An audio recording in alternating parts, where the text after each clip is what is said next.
And Bill Samuels is joining us now from New York City. Bill, thanks very much for being here. Good afternoon, Liz.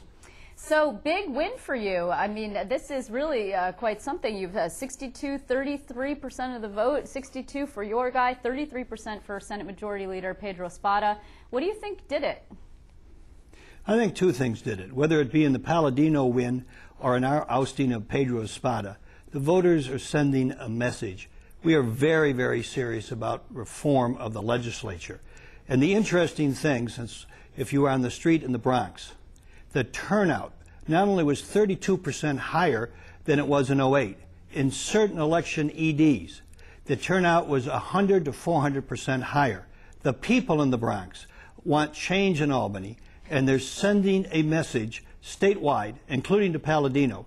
Let's reform the state legislature. Okay, hold on. I'm surprised that you say Palladino and reform in the same sentence. I mean, many of your fellow Democrats, we're seeing, for example, today, former mayor of the city of New York City, Ed Koch, say that Palladino isn't fit to serve. Now you're mentioning him in the same sentence as a win that you had in the Bronx. What's with that? I'm telling you that for a very simple reason.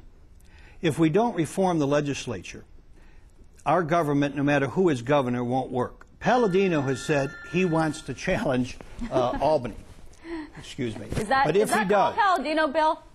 Hello, Carl. But the fact is, we Democrats have a gubernatorial candidate who wants to reform Albany.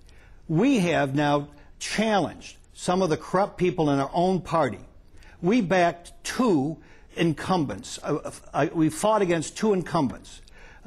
We got rid of Espada in our leadership. We also opposed Montserrat's race for the Assembly. I now challenge Palladino, if he's serious about reform, and he says he is, to join me in Rochester, Syracuse, Albany, and Schenectady.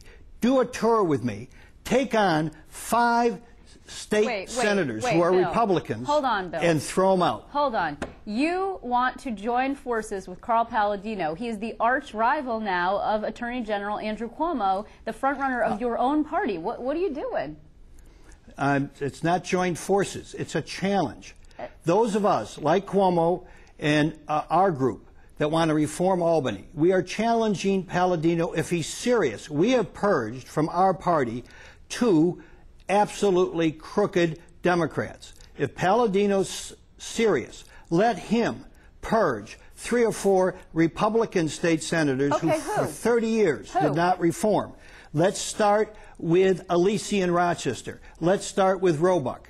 There are 2 outstanding women candidates, Robin Wilt and Mary Wilmot, who are independent, who when elected will not join the old boys network of either our party or theirs.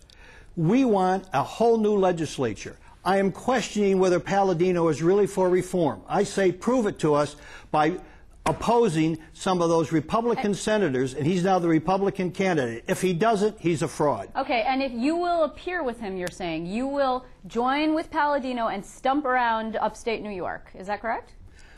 We will join with anyone that will oust and give us a Democratic majority so that the governor, who will be Andrew Cuomo, if Palladino really wants to change and he wants to take out Andrew, then let him purge a couple members of his party and show us he's serious. Okay. We will judge how we do it when we get his answer. Bill, how much money did you spend ousting Pedro Espada, and who exactly is the next target for the general election if you have one? We spent about $280,000. That's a lot of money. Well, when you stop and think about it, it isn't. What we've proven is with a modest amount of money by campaign standards, you can go into a district, build a field team, do polling, do PR, and oust a corrupt member of the leadership. When's the last time a leader of either party that was an incumbent was ousted? It sends a message for 212. If we can do it with Espada, we can do it with other Democrats or Republicans that don't pass reform in 2012. Bill, just in closing, what do you think about the fact that John Sampson, the Democratic leader of the Senate conference, stood by Pedro Espada? What does that mean to you? I can tell you that I'm very optimistic that if we have 35 Democratic state senators, you will have amazing reform. Sampson has signed the Koch Pledge. He was boxed in by this corrupt guy. We shouldn't have taken him back, but we did. I can tell you there was celebration with every Democratic state senator that we purged this man. And the Republicans got to do the same, because whether you're on the right or the left, all those voters for Palladino or for Gustavo Rivera say, we want to change in Albany. There we have a common agenda. I question Palladino's sincerity. Cuomo and my commitment is very sincere. Well, we will put this question to Carl Palladino. Bill Samuels, I want to thank you very much for joining us from New York City. Thank you, Liz.